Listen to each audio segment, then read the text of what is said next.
We have a 2004 Chevy Suburban. We're going to go through the steps in replacing the fuel pump.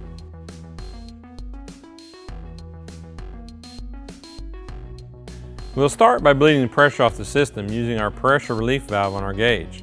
Be sure and capture the fuel into a safe container. Before beginning any repair, disconnect the negative battery cable. In order to do a proper fuel pump replacement, we need to clean the inside of the tank, and that will require the removal of the tank. At the rear of the tank, disconnect the fuel filler and vent lines. We'll remove these as we lower the tank. Disconnect the emissions line.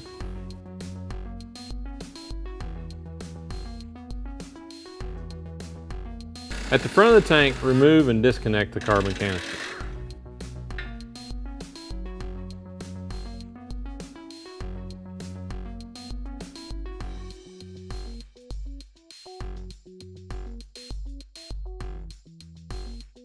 Before lowering the tank, you'll need to disconnect the fuel lines. The lines are located at the top of the tank. These can be difficult to access, and you will be required to use a disconnect tool. With the tank properly supported, disconnect the tank straps.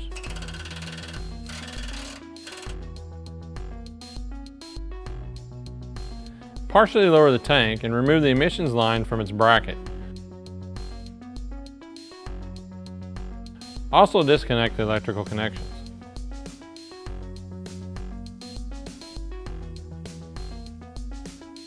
Remove the tank from under the vehicle. It's a good idea to clean the outside of the tank before removing the module assembly.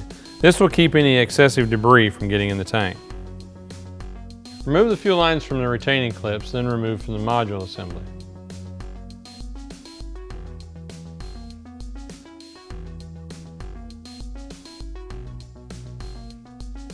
You will need to remove the fuel line retainer clips and install back into the fuel line.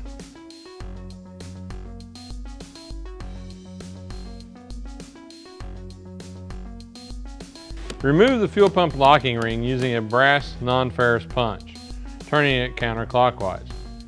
Be sure and inspect the locking ring, making sure it's not damaged in any way that would hinder its reuse. As you remove the module assembly from the tank, be aware that there is a reservoir that will hold residual fuel. Be sure and capture this in a safe container. At this point, we need to drain the remaining fuel into a safe container and then clean the inside of the tank. We want to be sure that the tank is as clean as possible to allow a clean environment for the fuel pump.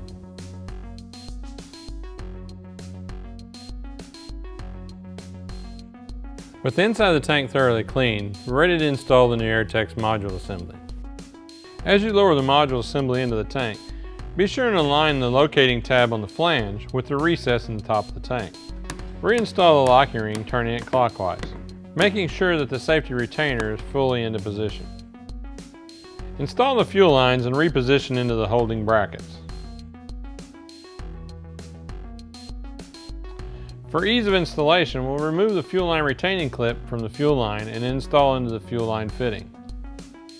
With the tank in this position, reconnect the electrical connections and slide the safety retainer into place. As you raise the tank, start the fuel filler and vent line into position. With the tank fully raised into position, reinstall the tank straps.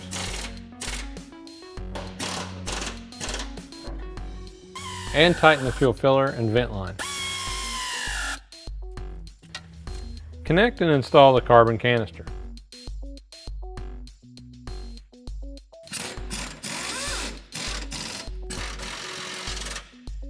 Reconnect the emissions line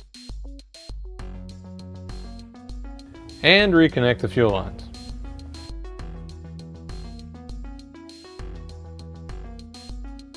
With the repair complete, reattach the negative battery cable. Cycle a key 2 to 3 times in order to charge the system. Start the vehicle and monitor fuel pressure, making sure it's within vehicle specifications.